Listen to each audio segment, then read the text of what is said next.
Bienvenidos y welcome to the Biz Bruja podcast, where we're claiming our powerful intuition, our sacred medicina, embracing our magic and healing ancestral patterns, invoke powerful creations in our own well-being, our lives, familias, community, and our businesses. Remembering that our businesses are so important at this time. I'm the creatrix of this blogcast, the Biz Bruja herself, Vanessa Codorniu, a modern-day bruja, fourth-generation psychic medium, clinical hypnotist, energy healer, and soul biz mentor and coach. An Argentine-American who started reading adults at 16, became a professional intuitive at 22, and now guides creatives, intuitives, healers, and entrepreneurs to break through fears, connect to the practical power of their intuition so they can serve the world powerfully. Juliet, I'm so happy to have you on. And we were just chatting offline, and I was like, no, we have to get online. Tell me, Juliet, how did this beautiful path that you embody, that you're sharing with the world, like, where did it begin? I want to go back and start a little bit about where this started and then move forward to the present, to your latest book. How did this path, like, when did you become aware that you were magical, that you were spiritual, that you were a witch? Well, I'm very lucky to have family that are brujas and curanderas. So since I was very little, I could, from the very first moment of, walking and how my mom approached, thanking the earth for holding me up while I was walking. I remember clearly her putting her palms down to the floor and saying, thank you for holding her up. So from the very beginning, I knew we were very different. When I really noticed is when I started school and realized that other students or other kids weren't living the kind of lifestyle that we were. They weren't very connected to the earth. They weren't very connected to themselves. I kind of thought they were very rude because they weren't, they would go outside and play. They would kick around the leaves. They would, try to break tree branches off the tree. And for me, that was very disturbing because for me, I was taught, you don't break branches off the tree. Especially those are our elders. So from a very young age, I noticed that my beliefs and the way I was being raised was different from other children. As for magical, I had this thing when I was younger. I didn't know what it was. I know now. I could hear or I could understand what people were saying without them talking. And this was very true with a lot of adults. So for instance, there was this one time, a woman came up to me and she touched my cheek and she was like, oh, you're so beautiful, in Spanish, that you're so beautiful, que linda. And then I felt a different kind of language coming from her. It was very negative, kind of like I felt like a hate towards me. So whatever I was picking up from her didn't match what she was saying to me. And that was my very first clue as to that I was picking up something that wasn't there in her realm, in her world, that she was portraying to me. I was picking up something in the back end. And it turns out she was a very evil, mean old lady who didn't like kids. So who knows what the hell she was trying to do by touching me. I told my mom. And of course, my mom right away, con el huevo, cleansed me and took out the tobacco. And she said, don't let that woman touch you again. And then, moving forward from there, it was just intuitive parenting, just letting me know how to approach people who I feel bad energy from, how to avoid them, how to read energy from people. And I just figured out that was something that not a lot of people do. They could sense something behind, the physical senses. And that's how I realized that, okay, there's something I'm able to do that not a lot of people do, or even the kids that were just around me didn't know.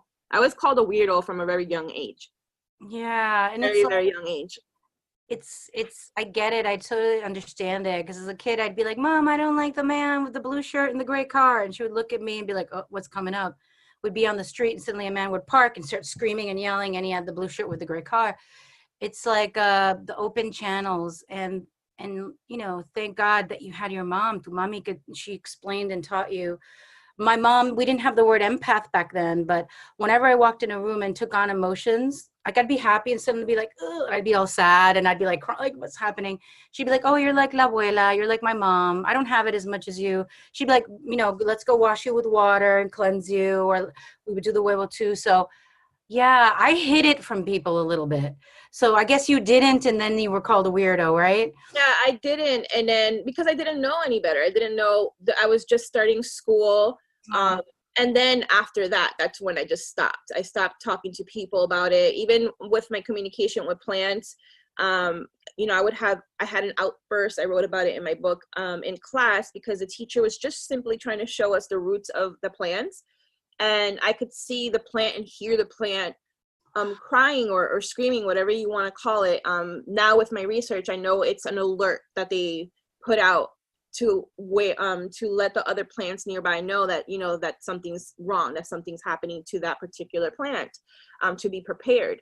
So for me, I took it like they were screaming and crying, and I yelled out at the teacher telling her, you're hurting her, you're hurting her hair. I used to call the roots hair.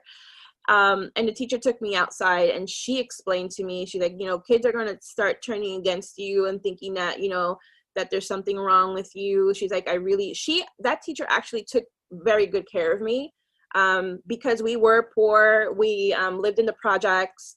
My mom, yes, she she'd tell me here and there, but she didn't really take the time to speak to me entirely about what being a bruja means or what being a healer means, any of that. She was too busy trying to survive in this country. She just, you know, she was a fresh immigrant from Cuba, you know, just got housing, you know, she has her children to worry about, and, you know, she didn't have the time for us to have a happy, magical movie time fantasy like you see in movies. So it was more trying to survive in real life while trying to tell your daughter everything's okay, you're fine, you're not weird, it's normal for you, and then go back to her worrying about bills and things like that. But yeah, at a very young age, I really separated myself from children, and I was surrounded by cemeteries where I lived in the housing projects. My dad was buried there, so that's what pushed me to go and hang out there. And that used to be my playground. I would go to the trees, lay in the trees for hours, dangle from them, play with all the flowers. It was like mountains full of flowers and trees. It was really beautiful. I would go around talking, learning all the tombstones. I knew by memory all the tombstones. I think it was about maybe 52 rows.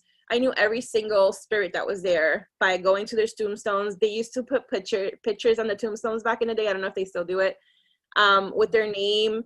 And I would just sit there and talk to them. And the ones that didn't have flowers, I would take the ones that had flowers and kind of spread them out so everybody had at least one flower. Aww. So I was that little girl. But I felt really at peace there. More peace than I did when I was next to humans. Wow. And then how did you, so that's from your young age and realizing and struggling and, like you said, sobreviviendo, surviving, going into your teenage years, like, what was that like? Because that's a tumultuous time for all of us anyway, right? So yeah, I said shit. So yeah, teenage years, those were very interesting because that's when my gifts really just took their, a path of their own. They didn't want to be quiet. They were just overtaking my mind and my body. I couldn't sit in class. I was a really good student, so I don't even know how I was a good student. And at the same time, dealing with, the voices, that would tell you things about people, and I didn't want to know them. I just didn't know how to control. At the point, I didn't know how to control. No one taught me how to control it or shut it off. So, for instance, there was a teacher that I did speak about publicly about that I saw. He was a really bad man, and all these students really loved him. Like, they loved him. He was like super jolly. And here I am not liking this man, not wanting him near me. And I would see pictures of really disturbing things that he would do. And just not to like bring it out to your podcast, and eventually we got the police involved, and it turned out that, my visions weren't lying. They were true. And the reason why they even investigated is because I would do tarot readings for the principal. I would do tarot readings for the teachers. They would all come to me for it, because of the accuracy. And I realized too, there was a girl, Dominican girl, And she's like, mira, tú no estás leyendo eso bien. I'm like, but I'm not really, I'm making believe I'm reading them. I was using the tarot as a blanket. Like I would just lay them out. I didn't even know what the fuck I was doing, just putting the spread down. But I didn't need them. I just put them there so I wouldn't look even more weird, that I didn't need the tarot cards to connect and channel whatever information I needed from that person standing in front of me.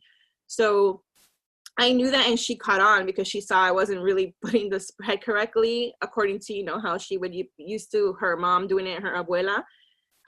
So I had those gifts, and it did depress me a lot because I felt alone. I didn't know who to talk to. I wasn't in good terms with my mom. As a matter of fact, I was homeless right after high school. I think the end of my high school. Yeah, I didn't even graduate on stage because I was homeless at that point. Yeah, so I was homeless, and I didn't have anybody to talk to about my gifts, and they were just taking over me. I couldn't handle them anymore. I didn't know what was going on. I thought I was crazy, and I did try to commit suicide. That was the second time that I tried. I tried when I was younger, and when I realized, you know, the earth didn't want me to go, spirit didn't want me to go, I just said to myself, you know, I'm just going to do this and not pay attention to whatever craziness is happening to me. I went to college. I went to the academy. I tried to do that whole married life, white picket fence, have a fancy career. You know, I did forensic science. And then the field that I picked in forensic science was to work with dead people, obviously. I did. So even then, it took me a while to realize that I was being pulled to anything that was spiritual work. So at this point, I'm doing forensic science and closing cold cases, but I'm using my gifts to do it. Yeah. And I was kind of happy that I was using it for good until it wasn't the right path. I just felt it. You know how you just feel it in your bones? It happened to me too. I was fighting it, you know. I fought, yeah. I was like, now people are running towards it. It's a different time. It's good. Now I know that I was like, I just want to, can I be normal? Can I just have a job and pay my bills and like be okay? But you still have the gifts, even if you have a regular job. Yeah, it was, if anything, I did worse by putting them away. Yes. Because it just at one point it just exploded, and my visions became out of control. They were just insane. I couldn't even drive. I remember I couldn't be in a bus because I would, you know, wake up out of a vision while I was in a bus, screaming. And that's when I sought out help. I actually went to a Bruja. She's a Dominican woman too, because where I lived, there was a lot of Dominicans. And she sat down with me and she talked to me, and she read my card, she read my coffee cup, and I had a Dominican mentor too, Mari, uptown. Oh, mine was called Luz. Her name was Luz. Yeah. And then she was like, no. She's like, this is not playtime. Like, I could tell you're not a play. She called in Spanish, tú no eres alguien de jugar. I need more power to speak to your ancestors and your spirits. So she actually did she called in the spirits, and we did a whole ritual. And they told her, they're like, we told Juliet, we don't need you to tell her. We tell her, and she doesn't want to listen. And then I asked her, I'm like, I don't know the difference between if it's my voice or what is it that I'm thinking about? What are these gifts? Like, who am I supposed to be on this planet? I had all those questions, right, that we would have. Yes. And she helped me. She guided me, and she said, Mija, you know, this is just something that's meant for you since before you were born. She's like, your ancestors are telling me that even your grandmother told you this, and your great grandmother told your grandmother. I'm like, yeah, actually, I don't talk to my grandmother that much, but she called my mom before my mom even knew she was pregnant, and told my mom that I had the eye, that I was a seer, that she knew that I was the next one. But again, my mom didn't really have the time to, you know, or the energy or the heart to train me or in a way that it should have been done, or comforted me and guided me. And that's all changed now as adults. Like, now I'm closer to my mom, and she's doing it even more. She's making up for time loss, I guess you could say. But I left my career. Did I know where the fuck I was going? No. I just devoted myself to spirit and said, you know what, I'm going to start just listening and be guided by you no matter what. I'm trusting you 100%. Like, you've never steered me the wrong way. If anything, you've always warned me and my stubborn butt just didn't want to listen. So since then, the question is, how did you go from there to where you are now? I can't tell you how. It's been a blur. Yeah. I have no idea what happened that day that I was on my knees crying, like suffocating for air, and I surrendered and let go to spirit to where I am now. It was just a journey of up and downs, but it got here really quickly. Yes. It feels like. I know. And it's like they wanted me to align super fast, and they helped me align. But yeah, that's pretty much how it went. I love it. I love it. Thank you. And I know you have a whole life to ask you that question but I love the journey that you took us on. And I love the point about you're talking about, when we hear, and there just comes a point where you can't anymore. Like for me, it came like I was doing the work on the side, right? And then it just came a point where within 3 months, Juliet, I was laid off the day before a huge surgery, had so much bleeding during the surgery, but was fine and nothing bad happened to me. Had a major breakup with somebody who was my soulmate, and then had a car accident where I was warned to sit up. So, because I was laying down in the back with no seatbelt, and then it flipped 3 times and I was holding on. And then when I crawl out, I'm hearing, "We held you through this. When are you going to do it?" Like, it's like it can be a dramatic thing, but I love that, and so I relate to that. I relate to that thing where you're like pushing it off and you're pushing it off and you don't know what it is and you don't know. I was afraid that I was going to be crazy too. That was one of the things. How did you wind up having your store, right? Yeah, so that was how it happened. So I already, since I was very little, we make our own medicine, our own potions. I would go foraging for my mother. So those are things that, I've been trained to do just as a lifestyle. It wasn't like, oh, this is magic. This was our lifestyle. Yes. And that's how I teach people now, is like, make this your lifestyle, not something that you think is just a practice only when you want to conjure up things. It should be something that's your everyday life. And that's how you grow that power. Yes. So I already made my own remedies at home, ointments, baños, all of that. So my best friend, she had told me when I had left forensic science and I went back to I'm very into fitness. So I went back into the fitness industry just to work and make some money while I was trying to figure things out. And she was like, I'm always coming over and taking your stuff. Like, you should charge me. That's how it started. And I wouldn't let her pay me, but she's like, Juliet, you're struggling right now. I went from being a forensic scientist, being comfortable in a marriage. By the way, I'm divorced from that man. He's still in our lives, but I was married, the whole thing. I went from that to being on welfare and food stamps and, struggling with 2 babies. So here I am, this adult woman, listening to spirit, and really I took the leap. I mean, that's the most dangerous way to do it, but I had to, because I said no for so fucking long that it was either go in or don't do it at all and keep struggling. Everything that I built was shut down. That's how spirit works. Like, you being fired, that wasn't a coincidence. Right. And then surgery, and then breakup with the person, a car accident. Then exactly. Spirit will slow you down, break you down until you freaking get it in your head that that's not the way to go, until you turn the fuck around and let him lead you or her lead you. So true. I remember people were like, people did brujeria on you, and I'm like, no, they didn't. I said, I am a piece of coal and I'm being pummeled into a diamond. Yes. But after coming out of that, it's been 8 years now. It's like I've been through a lot of ups and downs, but you become so strong too. Oh yeah, and because you become, who you are. You start figuring out your truth. You start aligning with spirit, and you start aligning with divinity and the abundance and the lessons. Just everything starts to make sense. So when she said that to me, something clicked. Like, okay, maybe I should start selling them. And I started on Facebook.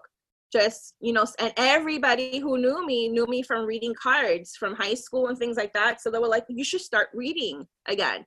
So I did actually started doing readings again. I was booked for like 7 months ahead of time. That's how it just happened, just like that. People just started booking me, and I was booked for up to 7 months ahead. And that any money that I was making, I was saving it. If I wasn't feeding my children, I was saving it. And I didn't know why. I just knew that I had to save it. And then little by little, I opened up like my own little website. I started with a few products, and then it just, from within 1 year, it became November Sage, and November Sage became super successful. I had freaking thousands and thousands of clients, customers from all over the world. My Instagram like boomed. So what made it so successful was that before this whole popular witch, movement, I was there before it was popular, before, it became a thing to become a witch and sell products. So I was there in the forefront, leading the way, with these, beautiful, natural, earthy, witchy products that had purpose to them. And people were just buying them and supporting me, and they continued to come back. And I just evolved. I realized that I was a really good businesswoman. I didn't know that before. I worked for so many businesses and climbed to the top in all those businesses that I got skills doing all of that. Mm-hmm. So I just applied them to myself, devotion, organizing my time, being great with the customers. And it took a mind of its own. And then we closed down November Sage in 2019 because my book ended up taking off, and I had to travel for it. And I had to do so many interviews, so many things for the book that I didn't have time. And I knew I had to close it because Spirit was telling me. And I was so, again, I started being hard-headed, and I realized it, and I just made believe that I didn't hear Spirit. And it was like, it happens. Like, I heard it, but I was like, I'm gonna make believe I didn't hear that. So I would continue, and then things started happening. Less people started showing up in my storefront. I'm like, what the fuck? Like, this would be packed all the time. What's going on? And then I became ill. I was diagnosed with lupus. And then my sister couldn't work at my store's front anymore. And I was like, what the fuck? It's like, I know what you're doing. I get it. I heard you. I'm going to do it. I'm going to close it. Just stop fucking my business up. Let me do this the right way. So I made an announcement. I closed my storefront, which was so freaking beautiful. I miss it with all my heart. And then when I closed that storefront, it felt like the worst thing I've ever done in my life. But then also this relief came off of my body. I felt like, I don't know how to explain, like 10 years of heaviness just floated off me. And I felt that alignment. I was like, okay, something's coming. I don't know what it is. I don't see it, but this was meant to be. This needed to be moved. This mountain was my shop, and I needed to move this mountain out of the way for whatever was coming. And then that just happened. I ranked up to bestseller. My career just took off, like my services, everything. Until now I have my second book, and I loved having a shop. It just wasn't the time. It wasn't the right time or the right place and time for me to have it. But that's what happens when you listen to Spirit, right? When you trust fully, there's always something better. There's always something that it knows that you don't see, because we're not capable of, even as a seer, I can't see seers don't see the future. Like, and I tell this to many people. A lot of people think because I'm a seer, I see the future. If someone tells you they see the future, they're full of shit. No one can see the future. The immediate future, sure. But you know what? That could change in like a blink of the eye. Decisions, choices. We have choices. Yeah. There's potential. There's a lot of potentials. Yeah. And that's one of the things that I don't like. Like, I have a lot of people come and they're crying and they're sad. And let's say they're 40 and they're like, I want to have a baby.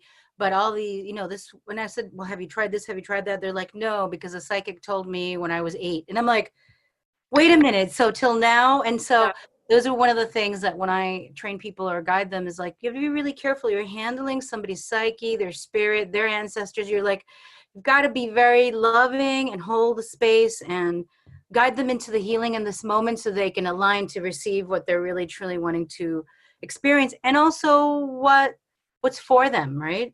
Yes. Sometimes we want something that isn't really actually for us. Yeah. So that's the key. That's how I work with people, is I help you open up your own gifts. I help you open up the healer within yourself. That's how healers work. Yes. They don't heal you.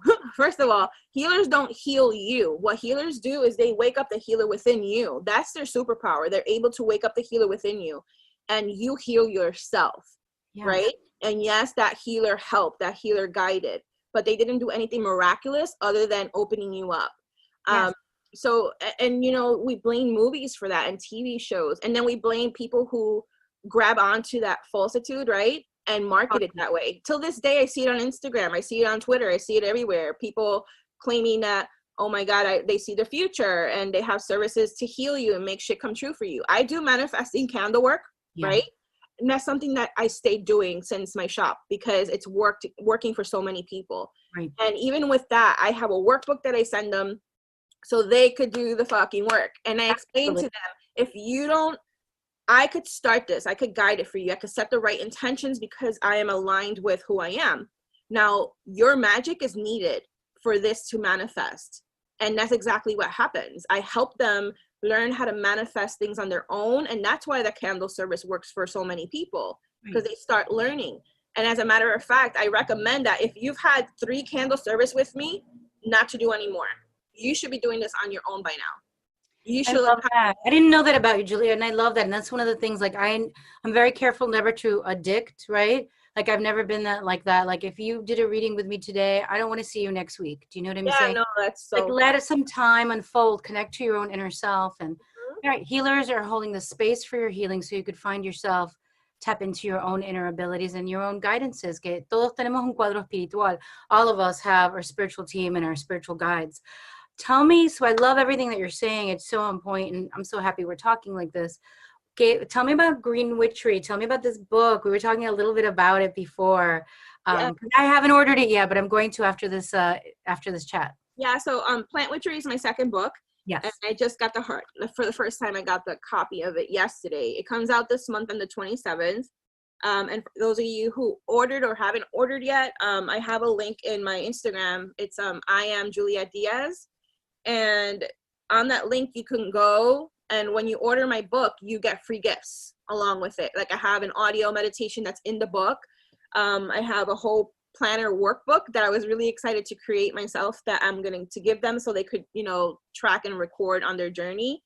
So this book is how I started, ironically, how I started everything. And you know what? This is the first time I actually realized that. Wow. This is the work I did to go from being a forensic scientist to opening up my shop.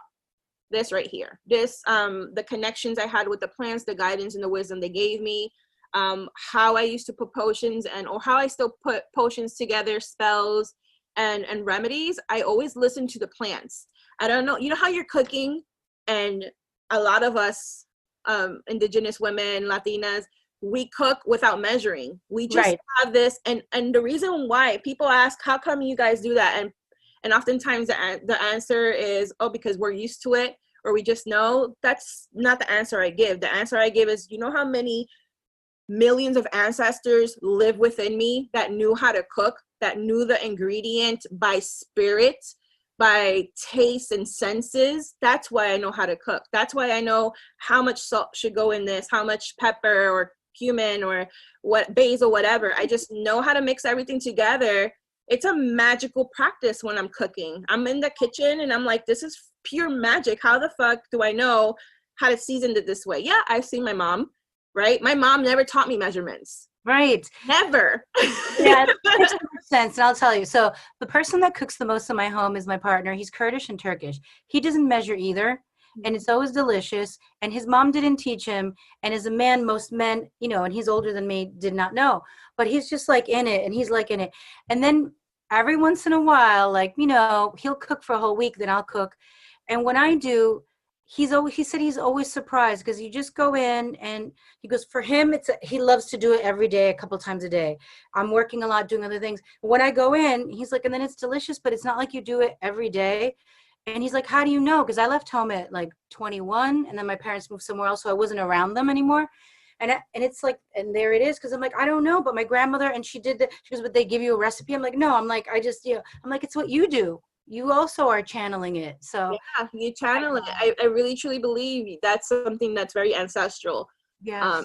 And that's how my boys know how to cook. I have a 14-year-old and 11-year-old. My 11-year-old wants to be a chef, by the way, because he is that spiritually connected to food. This boy will make you want to eat a piece of stone in the street, the way he describes the way he describes the flavors and the energy and he's just so beautiful in the kitchen. So he's a kitchen witch, just like my mother. My mother's a huge kitchen witch.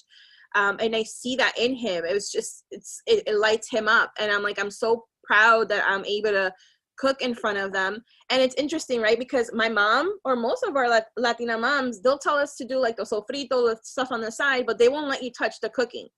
My mom never let me like get in, like if she's in the kitchen, you need to move out of her freaking way. Right? Mom too. So I used to chop stuff for her and like observe. Yeah, exactly. She would be like, okay, sali. Yeah. That's exactly. You make the sofrito, chop this up and go get me this, but never get in her way because there was a beautiful magical flow. And I'm the same way in the kitchen. And I've thought many times, man, am I like I'm not allowing my kids to cook. This is them younger. And I'm like, I should have them cook with me. You know, that's how you see it on, you know, Pinterest mommies who allow their kids to cook with them. But I'm like, there's something about the way that I want to do this. It's how my mom did it. It's how her mom did it. That actually does teach the child through senses and spirit how to cook just by being in the element, in that energy. So my son would be cutting and I see him watching me and he's asked me when they were younger, Mommy, you don't measure? I'm like, no, papi, the spirit measures. Like, okay. So now they cook on their own at this age. I'm like, if I'm too tired to cook dinner, I'm like, Papi, you want to cook dinner today? He's like, yes. And he goes and it's like fancy and he gets so excited about it. But yeah, each spirit and your ancestors live through you. And this book, Plant Witchery, it's what I teach in this book. It's, you don't need anything else other than yourself and your connection to the earth. Your ancestors and your guides to be a magical fucking being, to live a magical lifestyle. It's very spiritual, right? A lot of now, we've noticed that magical lifestyle and spiritual lifestyle have been, they're trying to separate it. No, I'm sorry. You need to stop that shit because magic and spirit is the same fucking thing. That spirit is magic. That's what it is. You can't you keep separating things from the roots. It's not going to work for you.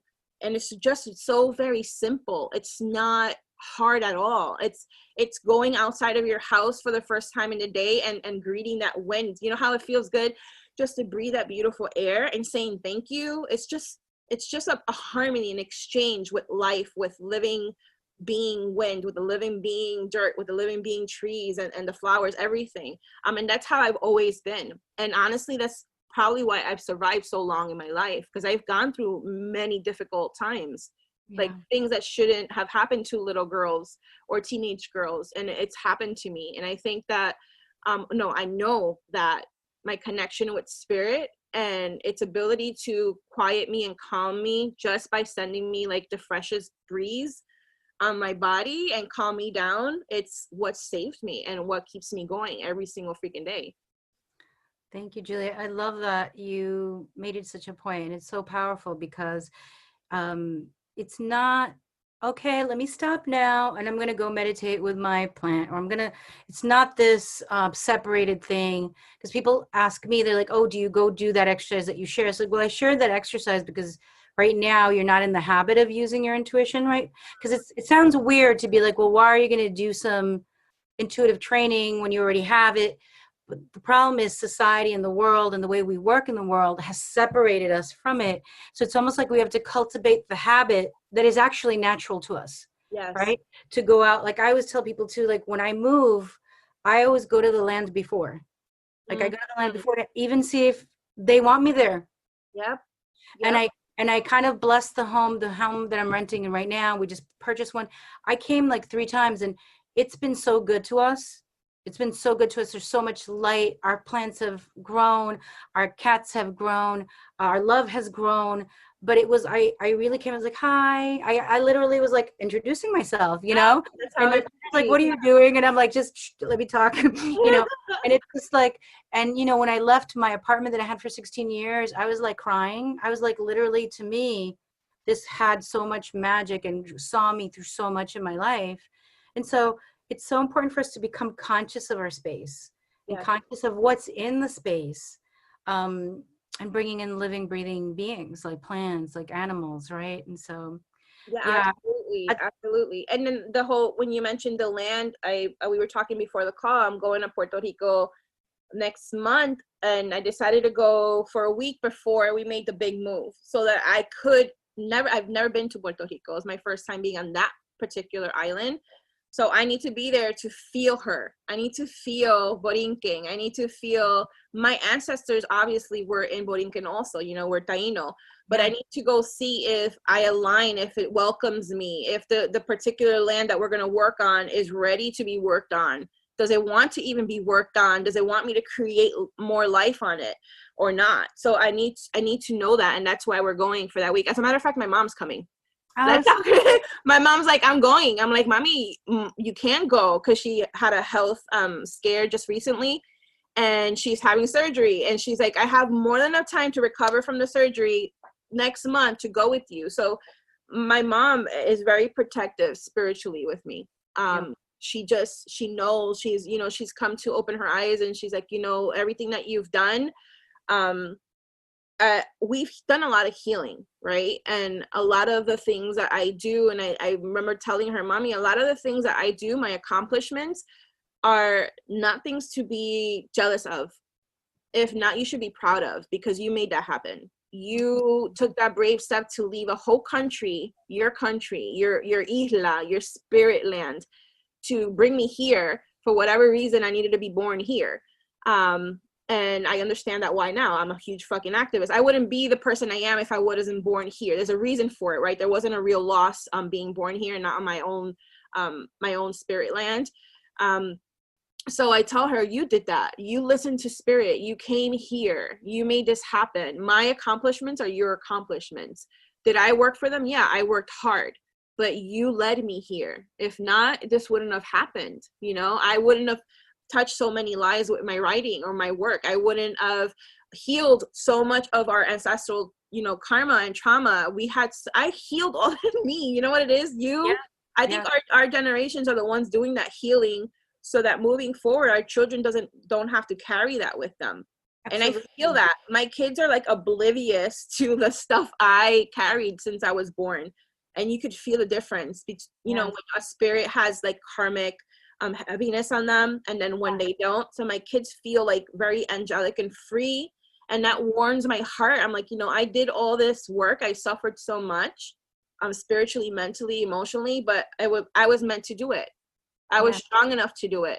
Yes. Spirit believed in me. If not, I wouldn't have been the one. I was, how they say the chosen one? You're chosen for your family. That's what it is. You're not chosen for, saving the world. You're chosen to clean up and do the healing for your family line, so that you can restart fresh. And that's why I really believe in the new world happening now.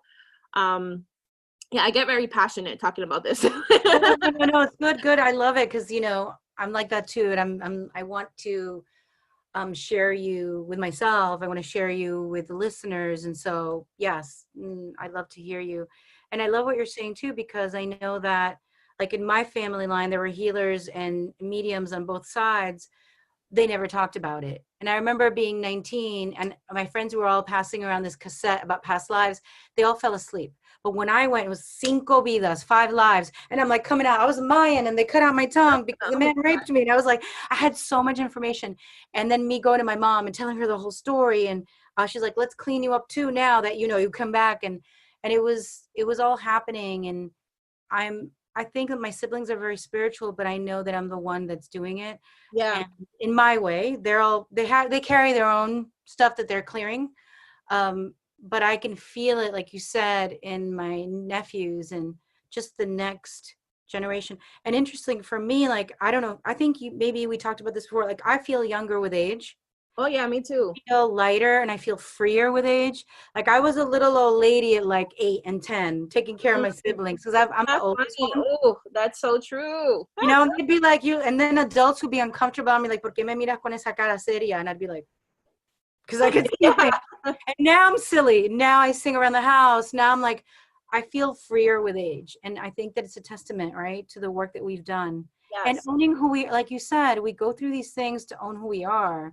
Mm-hmm. Like someone said to me the other day, who worked with me 15, 16 years ago in my house, in my trainings, she's like, Vanessa, you got on the video, and she was like, what are you doing? Your hair, your face, your skin, you're this.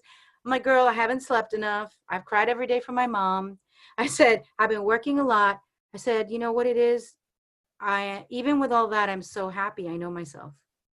I was like, and that's the joy, I think, of being a bruja, being a witch. Yes. Really, it's just we're embracing all of ourselves, all of it. The All of it. pain, the shadow, the places we still need work, without wanting to change it, or without thinking that we're broken. Like, we're whole, Yeah. and just, healing and loving and accepting that.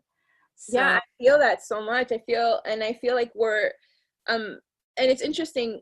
I don't know, I feel called to bring this up, and this happens a lot sometimes on interviews, and sometimes it's because the listeners need to hear this part. So out of the blue, you know how you go through life, and a lot of people are hesitant to go through a path because they have many skills or many hobbies or things that they like, and they don't know which way to go. So the way I've approached that, because I was that person, I'm very good at different things. And what I've come to discover is that because you are so aligned with your ancestors, because you have more than one ancestor navigating with you through your journey. There's not one, there's many of them. And sometimes, in order for you to do healing work, sometimes that one ancestor didn't get to do her purpose, which maybe was art. And yeah. she really wanted to, and she really wanted to live that life of being an artist. So what I've done is, for instance, the cello, I just took up lessons. I'm 39 years old. And the reason why is because since I was very little, I would listen to music and the cello would stick out to me. Why? A little girl from the hood, and the cello is like calling her. Yeah. And obviously I didn't have money. I didn't have the means to pay for cello lessons, or to let alone buy a freaking cello. They're freaking expensive. And then growing up more, there was like this music store that had a beautiful big cello in the front window. And I thought it was the most freaking beautiful thing I've ever seen in my life. I don't know anything about a cello. I never touched it. I never played it. And there was this connection that I had to it spiritually that I'm like, this is just amazing. And I just let it go. I was like, I can't afford it. I can't do it, whatever. Then now, 39 years old, this year, I'm like, I still, when I hear the cello, some of my very favorite songs have cello in it. And I'm like, I need to play this cello. And this is coming from like a spirit. This has to be not from me. This is something very rooted ancestrally, like maybe a more recent ancestor who played the cello and I don't know about it.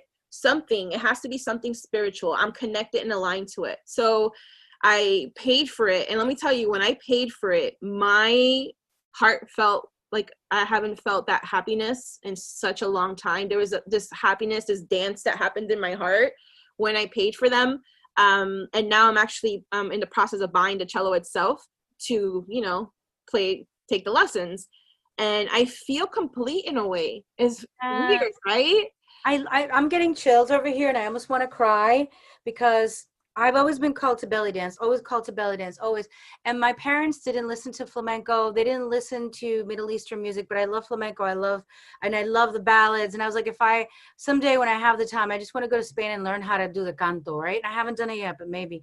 And I do sing, and haven't sung in a long time. And what wound up happening in my 30s, right? Like probably late 30s, is that it was the right time. The money came, everything happened, and I was able to start taking dance classes.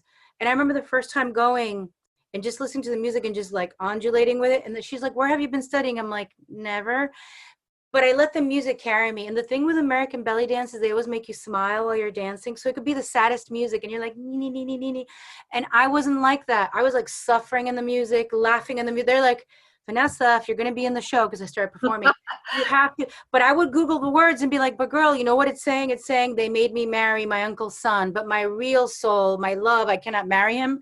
So I'd be like this, suffering while I'm dancing. And they're like, but when I went to Egypt and I saw people dancing from all over, they were expressive. It wasn't just a big smile. I'm like, oh my God, it's like along the line, my Middle Eastern, somewhere, my ancestors are coming through me. Yes. And when I went a couple of years ago, before one of my elders passed, my aunt had dementia, but she popped out of it when I saw her. At least she went through her phase where she said, yo me acuerdo, I remember you're Vanesita, because she saw me when I was younger. And she goes, they tell me that you dance. And suddenly she started to, like, she was herself. And she said to me, when I was younger so long ago, she was like 90 now. She said, when I was younger so long ago, I started to dance and I love the music. And everybody told me that I was a prostitute, so I stopped. It broke my heart. And so every time after that, I want to cry, I would get on stage and be like, Tia Blanca, and I would dance and I would like, oh, yes. and when we moved to central Pennsylvania, I wanted to share a quick story because it evoked something in me. Years ago when I was 19, I said to my grandfather in Argentina, Abuelito, I was like, what would you say to me when I meet the man that I love, the partner that I love, right? My partner. And he took a breath and he says, you have to choose someone who allowed you to be your full self. And I said, what does that mean for you? Because like you love grandma. And he goes, well, I met her in the 30s and she was an actress and a singer, and that's not what you did. So when I became engaged with her at 18, they wanted to take her to the big theater in Buenos Aires, in the capital. She goes, she could have had a career. She goes, and I said, no, if we're getting married, you can't do this because it's just looked down upon. And he goes, and she did it. She had the 3 kids. He's like, Vanessa, and he told me this, he's not here anymore. And he said, she was never really quite the same. And he goes, and now I look back, and he goes, and I wish I'd been stronger to fight against. And so when we moved to Central PA, so many years later now, I moved here with my partner. I missed my spiritual community in New York City of 20 years, circling of everything. And improv came in, and I wound up joining a class of musical improv. And I was scared because, look, I never studied musical theater, right? I did rock music. I sang rock. I sang ballads, like rock chick, stuff, or spiritual ballads, stuff like that, or more folklorico. But suddenly I'm there and I'm coming up with these songs and doing a little dance and doing my little, and people are like, you used to do musical theater, right? I'm like, not in this life, honey. But it's like, we do need to listen to those places. And I'm so excited for you for the cello. But I just wanted to share that with you because it just I hope that I am just as good as you are naturally. You are. I feel like I know how how you just went into it and it was just natural for you, everything, the emotion, the path. I feel like once I have that cello between my legs, because it's like I feel it and I know what to do with my hands. I know what to do with the motion and the spirit, and it's just so weird. So I'm really excited to see what comes out of this. I probably will suck really bad, but I'll put it to work.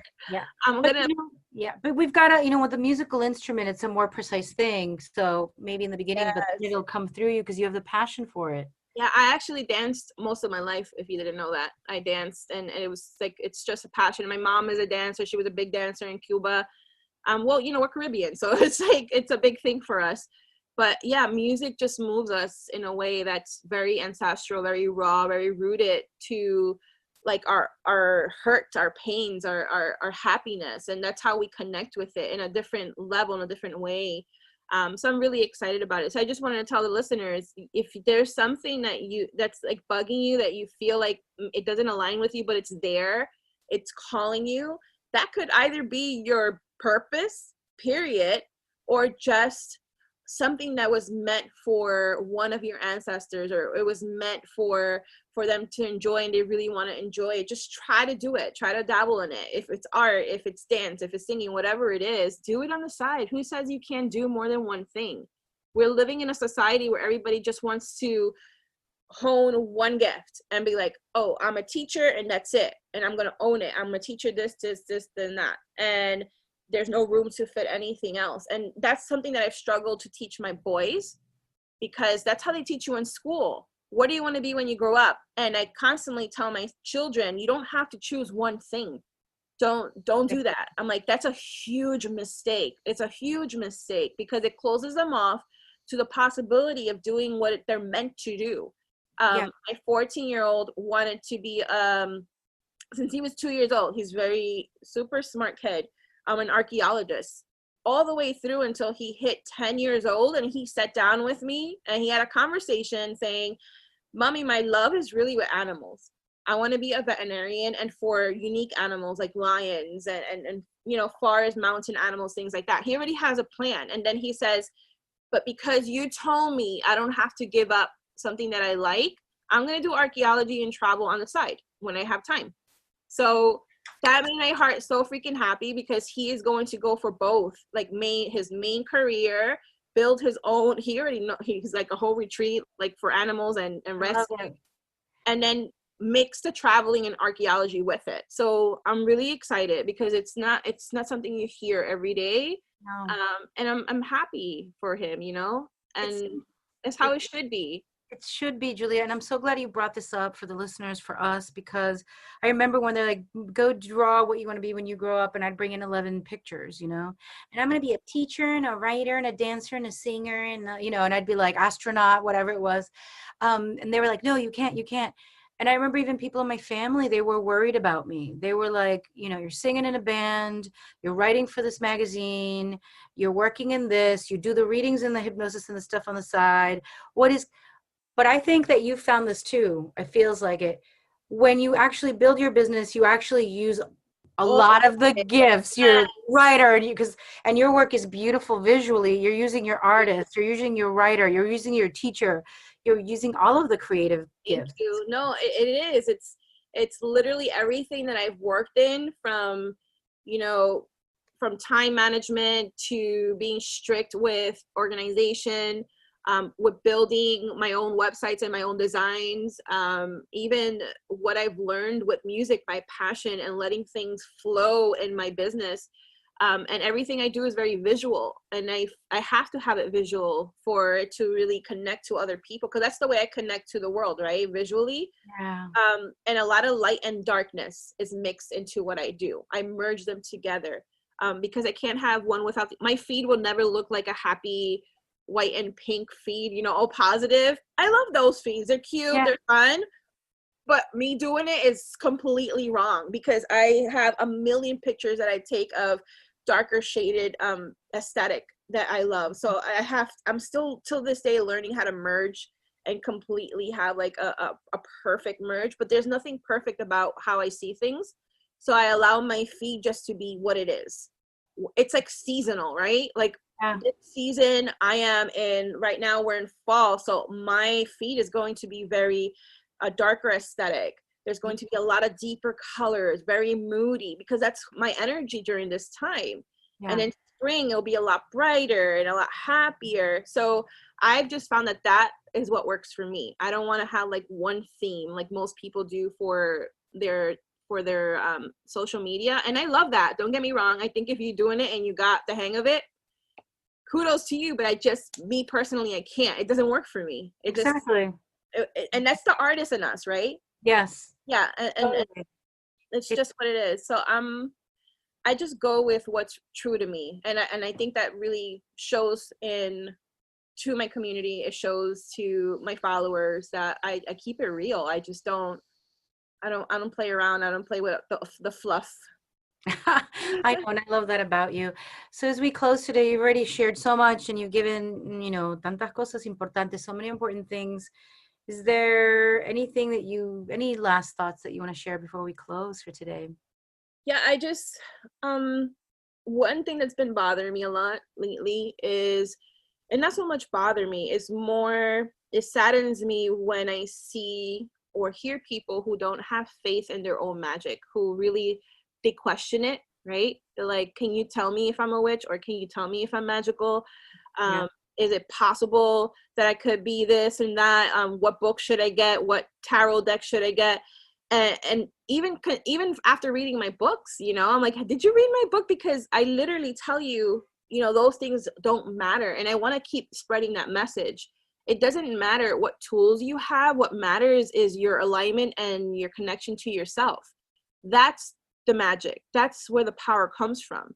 There is no secret potion. There really isn't. There's no old book in an old library that has all these secret spells that's going to conjure up shit for you and make things happen. I'm telling you, I came from immigrant parents, one of which, my father, who was a drug trafficker, because that's all he could do for work in this country. He was murdered. I have a stepfather and a very poor life. And then I pulled my fucking self out of it.